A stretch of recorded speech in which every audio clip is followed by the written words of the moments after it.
You ever love a child so much, it hurts to wonder if they'll ever love you back? I used to think motherhood would come in a delivery room. I pictured the beeping monitors, the cry that splits your chest open, the exhausted smile.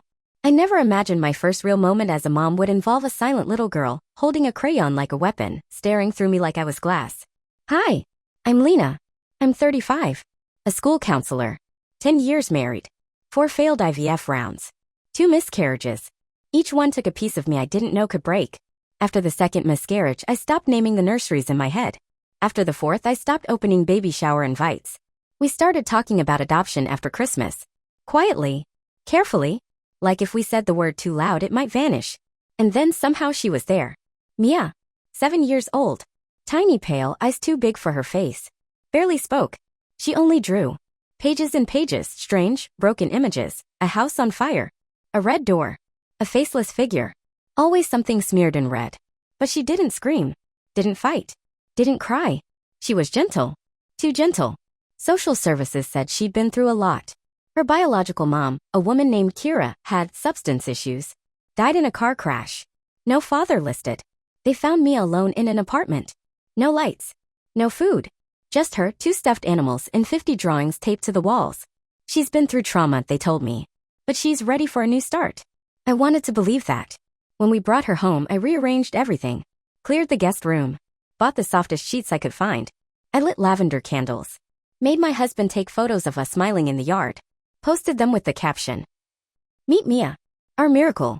But that first night, I didn't sleep. I heard the soft creak of the hallway floorboards. The quiet shuffle of feet.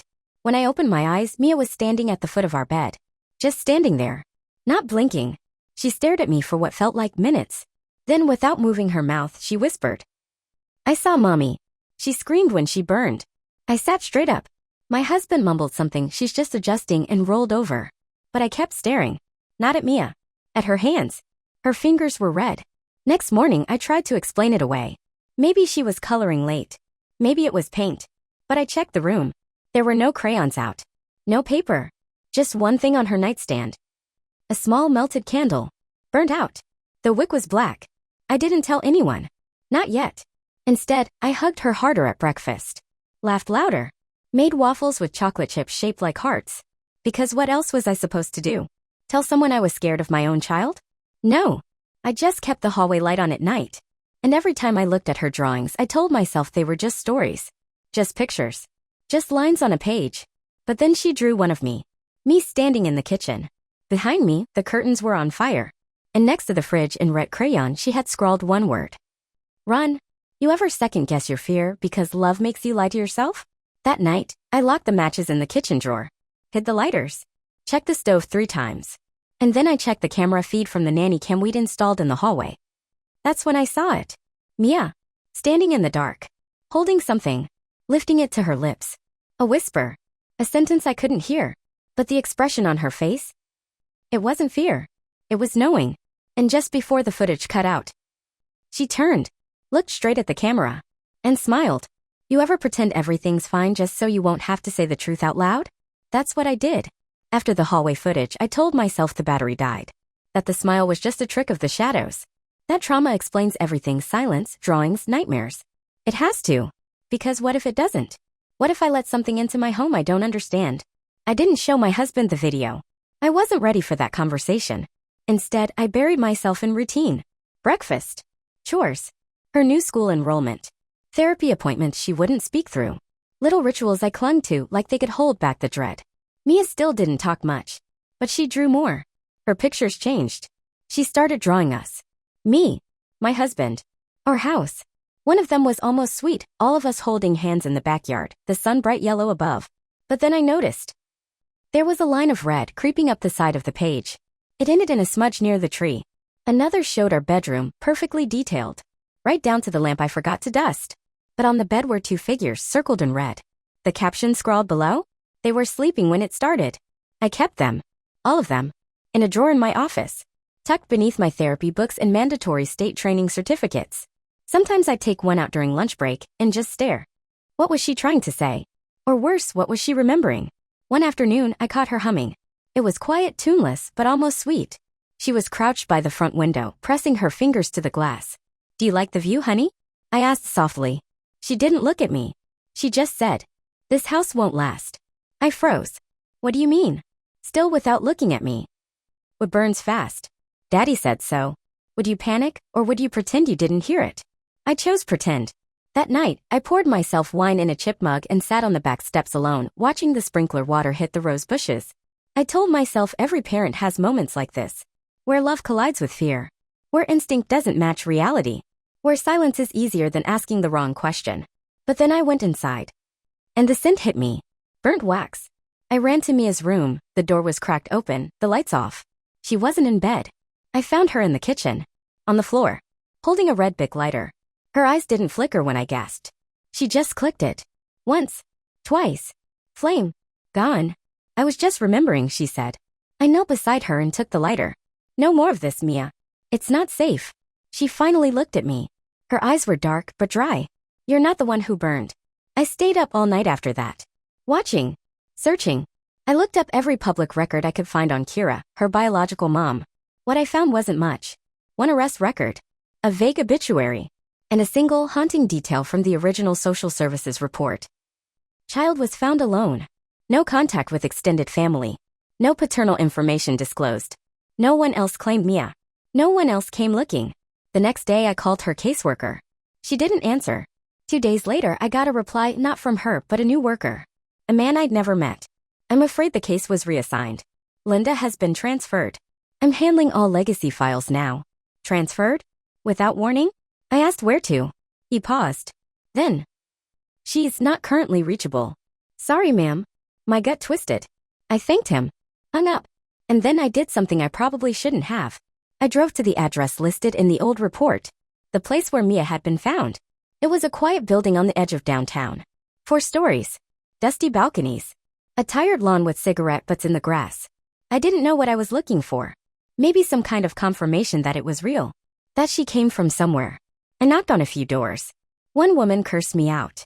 Another shrugged and said she didn't remember any girl. But then the cleaning man saw me.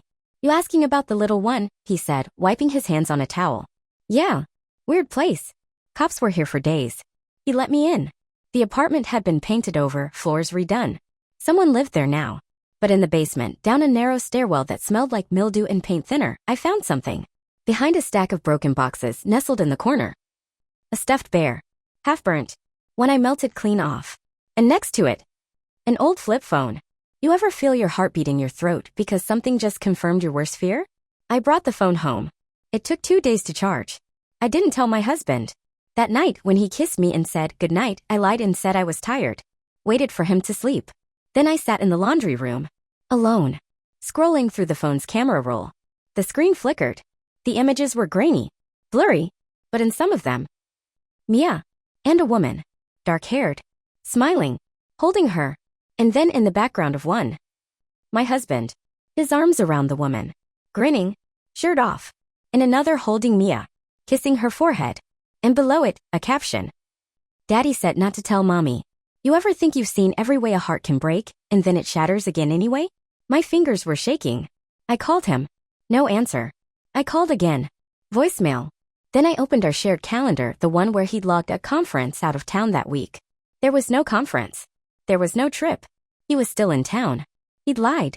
You ever feel your whole body go cold while sitting in your own home? I stared at the screen for 10 full minutes. My husband. Smiling. Shirtless. Holding a child he swore was a stranger. And that caption. Those 6 words. Daddy said not to tell mommy.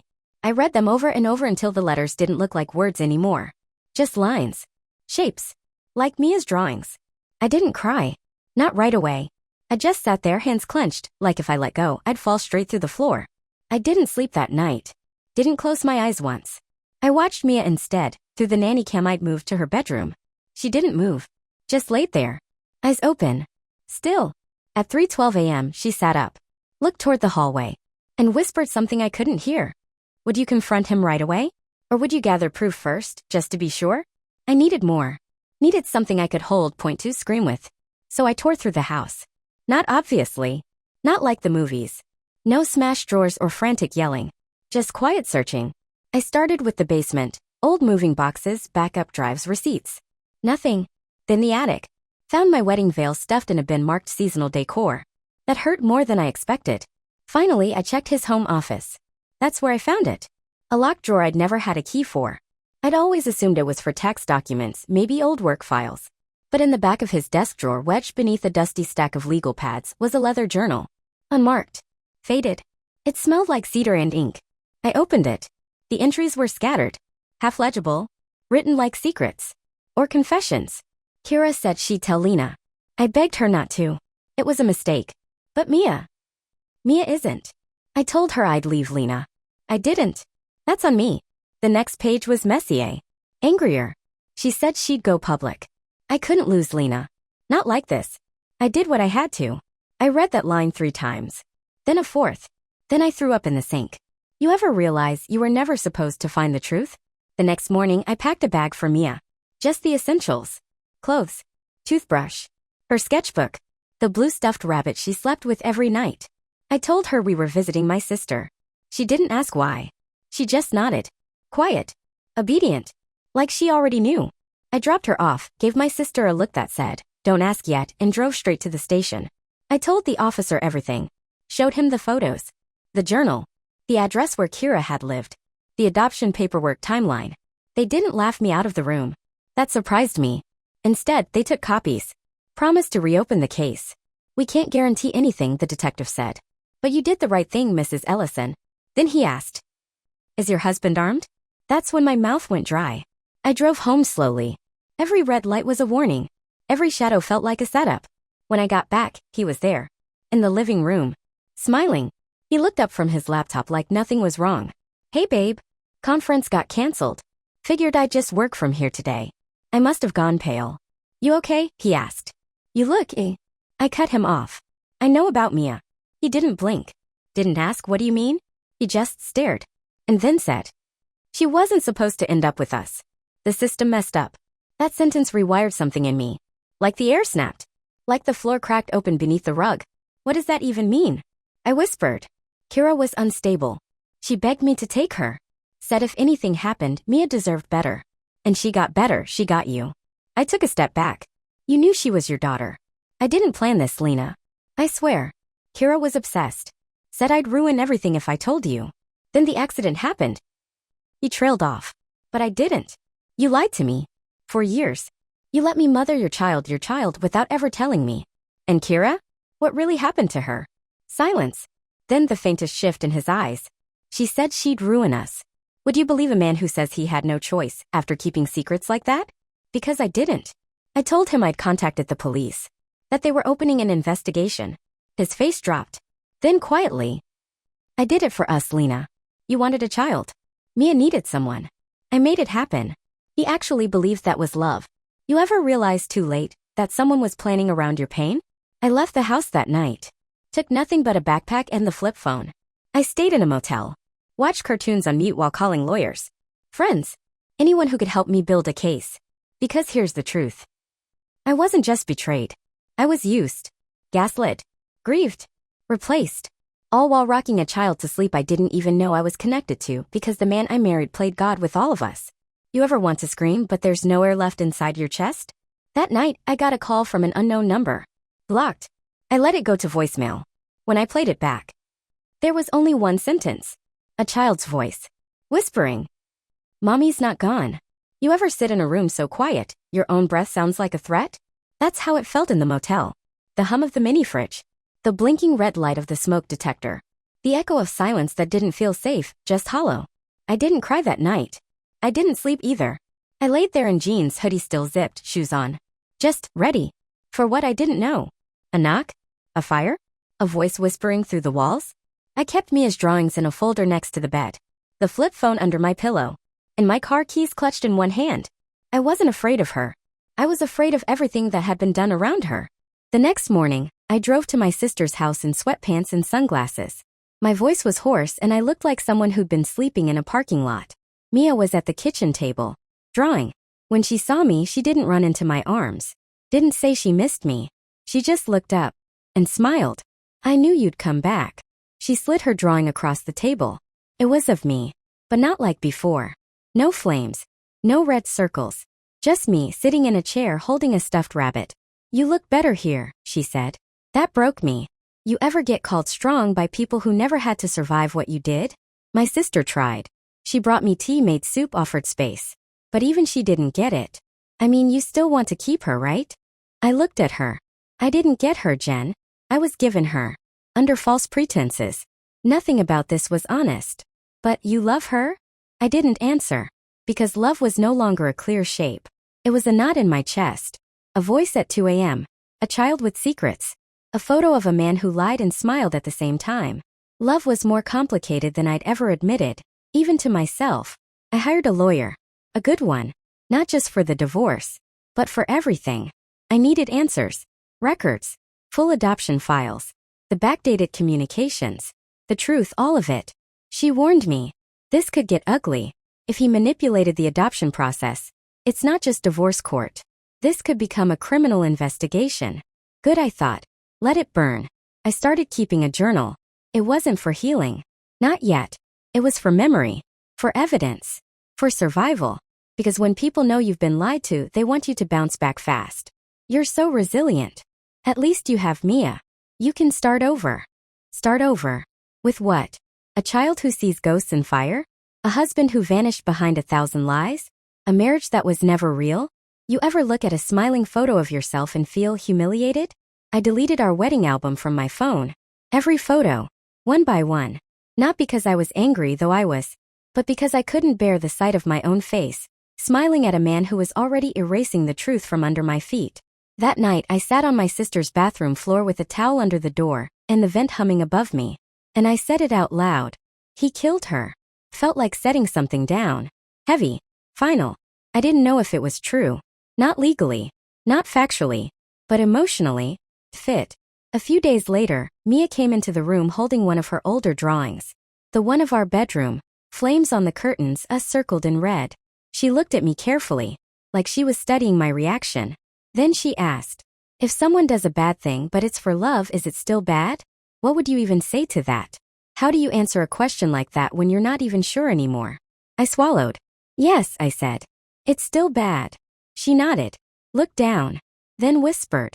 That's what he said too. That night I cleaned my wedding ring. Not to wear it, to sell it. But as I scrubbed the underside, soap, water, and old toothbrush, I noticed something I hadn't before. A faint engraving. Inside the band. M plus K. Always. Not M plus L. Not my name. Kira's. You ever realize you were the replacement? Not the partner? I didn't scream. I didn't break anything. I just stood in the bathroom holding a ring that wasn't even mine in the way I thought. And in that moment I understood something no therapist, no friend, no court would ever put into words for me. He didn't just lie about Mia. He lied about me. About us. About everything. You ever stop waiting for someone to save you? And start saving yourself? That was the night I sat Mia down. No distractions. No cartoons. Just me, her, and a yellow lamp buzzing overhead. And I told her, I don't know what happened to your first mom, but I'm going to find out. And I'm going to protect you. Not because someone gave you to me, but because I choose you. Every day. She looked scared, but then she nodded. Slowly. Silently. And slid her drawing across the table again.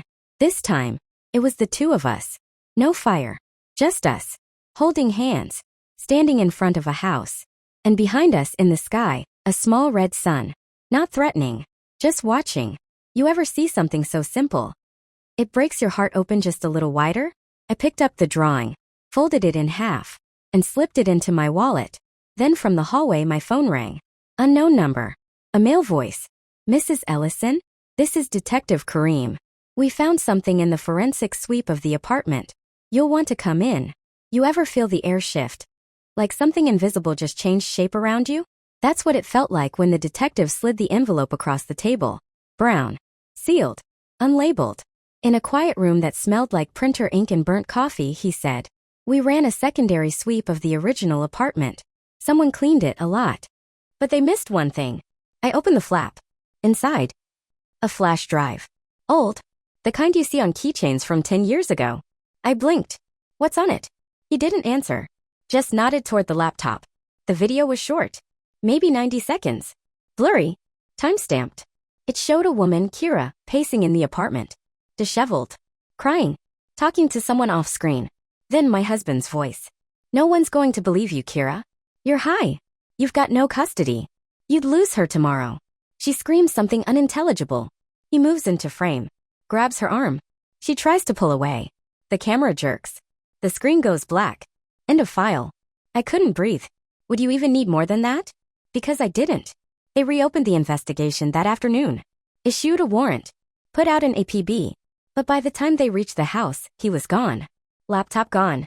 Phone gone. Credit cards untouched. Just gone. But he hadn't fled far. 3 days later, they found him hiding in his family's old cabin. Upstate. Off-grid. Like he thought he could disappear into the woods and this would all stay buried. He was arrested without incident. I didn't go to the arraignment. Didn't want to see him in handcuffs. Didn't want to hear the word alleged. You ever think about how people will still try to save a man like that? I got messages. Calls. Even his mother, who never really liked me, sent a voicemail. He's not perfect, Lina. But he loved you.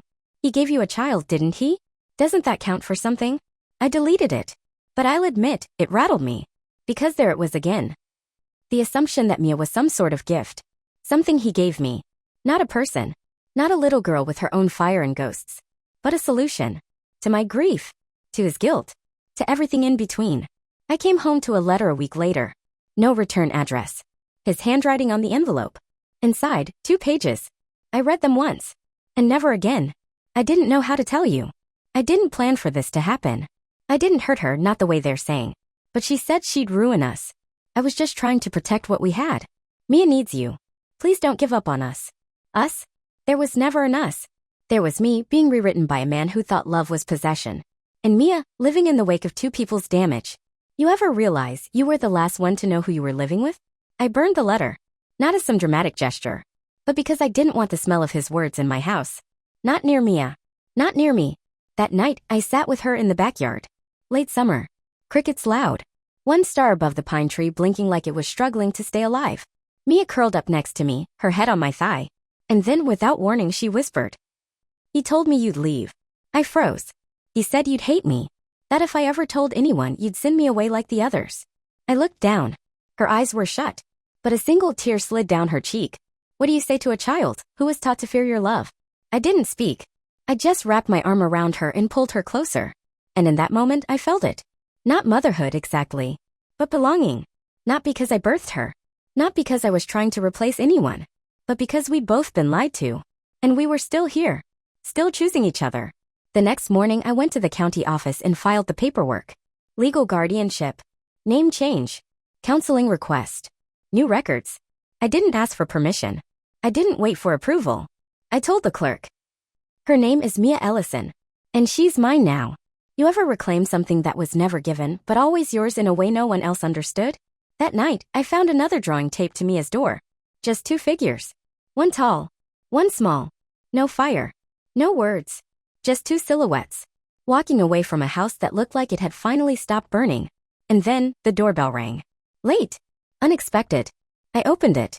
And there, standing on the porch, arms crossed, face pale, was a woman I didn't recognize. But Mia did. She stepped out from behind me. Eyes wide. Jaw trembling. And whispered. Aunt Kira, you ever see a ghost walk up to your door and realize it's not the dead one haunting you? Because that's what it felt like.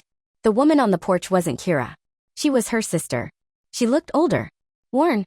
But there was no mistaking the resemblance. Same jawline. Same dark eyes. Same quiet sadness. She didn't speak at first. Just stared past me at Mia.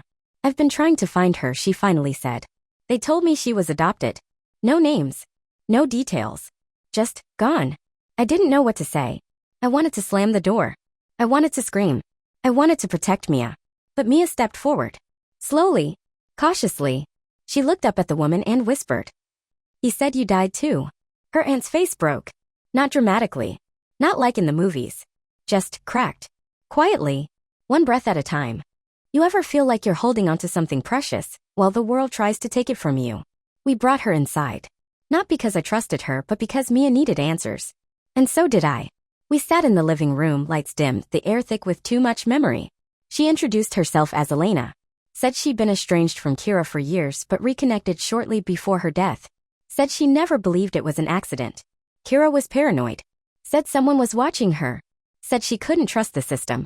She never mentioned a name, but she said she'd made a mistake with a man who had a wife. I felt my stomach twist. Elena looked at me. I didn't know he was your husband. Until I saw the news. And then she said it. I don't want custody. I just want to know she's okay. You ever realize the law doesn't know what to do with love? The next few weeks were chaos. Calls from lawyers. From media. From people who hadn't checked on me since my wedding, now suddenly curious, concerned, even opinionated. Everyone had a take. You should let Mia see her biological family. You should move states. Start over. You should forgive him. He didn't kill her. Not technically. Technically. That word followed me around like a bloodstain. Would you let someone who hurt you rewrite what happened, just because the world wants peace? Because that's what they started asking. Not directly, but in tone. In phrasing. Even the detective during a follow-up said, "We don't have physical evidence tying him to her death. It's circumstantial. Emotional. Thin." Thin? Her journal entries were thin. The bruises in the video were inconclusive. The timing? Unfortunate coincidence. And suddenly the weight of it all shifted. It wasn't about what he did. It was about whether I was willing to carry the burden of proving it. You ever feel more alone after the truth comes out than you did while keeping the secret? Because that's what this was. Loneliness in public. People saying justice when they meant comfort. People saying move on when they meant be quiet. Even my sister, the one person who'd stood by me, said it during dinner one night. Maybe it's time to let go. He's gone. Mia's safe. You won. Won? What exactly did I win? A daughter born from grief and lies? A name dragged through the media? A home I couldn't sleep in without double-checking the locks? I stopped responding to calls. To emails. To people who asked for my side. Because sides imply a game. And this was not a game. This was my life, gutted, scattered, reshaped. I bought a lockbox. Put the flash drive in it. The flip phone. The journal. One of Mia's early drawings, the one with a circled in red. And I stored it all in the attic. Not to forget. But to stop reliving. Because the truth doesn't always set you free. Sometimes it just sits next to you quietly. Waiting for you to decide what to do with it. You ever watch a child sleep and wonder how much of your damage they're carrying? That's what I did every night. Mia had started talking more. Laughing sometimes. She called me Mom now. Not Lina. Not her. Just Mom. But sometimes I'd hear her whisper in her sleep. Words I couldn't catch. Names I didn't know. Sometimes she'd say his. Elena visited twice more. She never pushed. Never demanded. She brought Mia a small necklace once, a silver locket that had belonged to Kira. Mia wore it to bed for a week straight. Then one day she took it off. Hung it on her nightlight. Didn't say why. Didn't need to. You ever keep breathing, just because someone smaller than you needs to see how? That's what motherhood became. Not Instagram posts. Not matching outfits.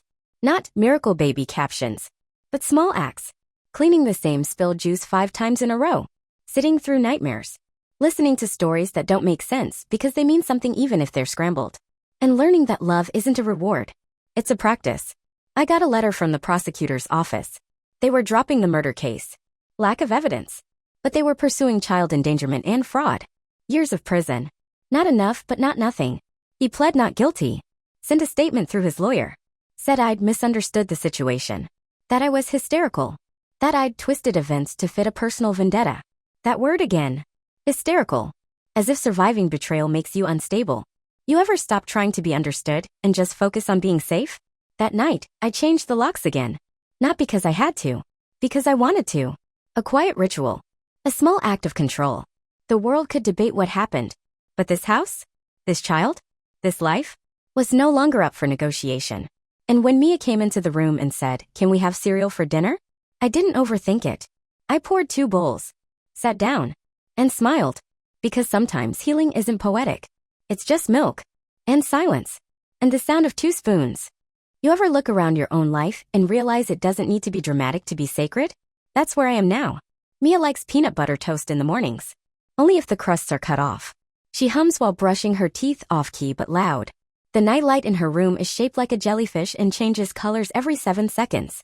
I counted once during one of her nightmares. These are the things that matter now. Not headlines. Not rumors. Not his version of the story. Just this. We survived. And we're still learning how to live. It's been 8 months. Since the arrest. Since the house stopped smelling like his cologne. Since I stopped being someone's wife and started being someone's mother out loud. Without apology. Mia doesn't draw fire anymore. She draws trees. People. Sometimes birds. One day I asked her, "What's this one?" She shrugged. "It's us," she said. "We're on a walk. No flames. No red circles. Just two stick figures. Side by side. You ever feel grief come back just to make sure you're still paying attention? Sometimes it still hits me. At the grocery store. When I see a brand of coffee he used to drink. Or a song plays that we danced to in the kitchen, back when I thought I knew what forever looked like. I don't cry for him. I cry for the version of me who believed. Who thought love meant patience, meant loyalty, meant waiting quietly while someone rearranged the truth to make themselves comfortable. That woman's gone. But I remember her. And I forgive her. Mia's locket hangs by the window now. She never put it back on. When sunlight hits it in the morning, it casts a little silver oval on the hardwood floor. She told me once. That's the safe spot. If I stand there, nothing can get me. And every morning she does. Just for a second. Just enough to remind herself she's here. He wrote again. From prison. A long letter, 5 pages. Neatly folded. Apologies. Explanations.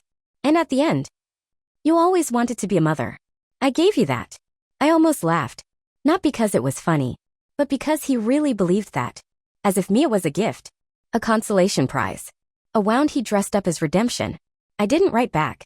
But I did say something out loud to no one standing barefoot in the backyard where the grass still hasn't grown back from where the fire it used to be. She was never yours to give. You ever stop proving you're right because peace feels better than justice? That's what this is now. Not closure. Not revenge. Just peace. Messy. Quiet. Earned. People still ask questions sometimes. Some I answer. Some I let hang in the air like dust. But there's one I always answer with the same words. Do you ever regret it? No. Because regret means I would undo it. And if I undid it, I'd lose her. And she's the only part that was ever real. A few nights ago, Mia had a nightmare. She came into my room shaking, clutching her rabbit by one ear. Didn't say a word. Just crawled under the blanket and pressed her back to mine. I didn't ask what the dream was. I just stayed awake beside her. Watched the red numbers on the alarm clock change one by one. Listened to the creak of the trees outside. And whispered. I'm not going anywhere. She didn't answer. But she reached behind her. And took my hand. You ever hold someone's hand and realize that's all the proof you need? That night, I slept without fear for the first time in months. Not because I forgot. Not because it stopped hurting. But because I finally understood the difference between surviving and living. And we were living. I took her to the beach last weekend. Just us. We built a lopsided sandcastle, ate soggy fries, and watched seagulls steal chips from a sleeping tourist. At one point, she turned to me and asked, Do I still have to be scared of fire? I paused. Then said, Not if you don't want to be. She nodded. And that was enough. Before we left, I wrote something in the sand. One word. Big, messy letters. Let the tide take it. Free. You ever rebuild your life from the wreckage and realize you don't owe anyone the version of you they broke? That's me now. Not healed. But whole. Not perfect. But present. I used to think being chosen meant being loved. Now I know choosing yourself is the only kind of love no one can take away.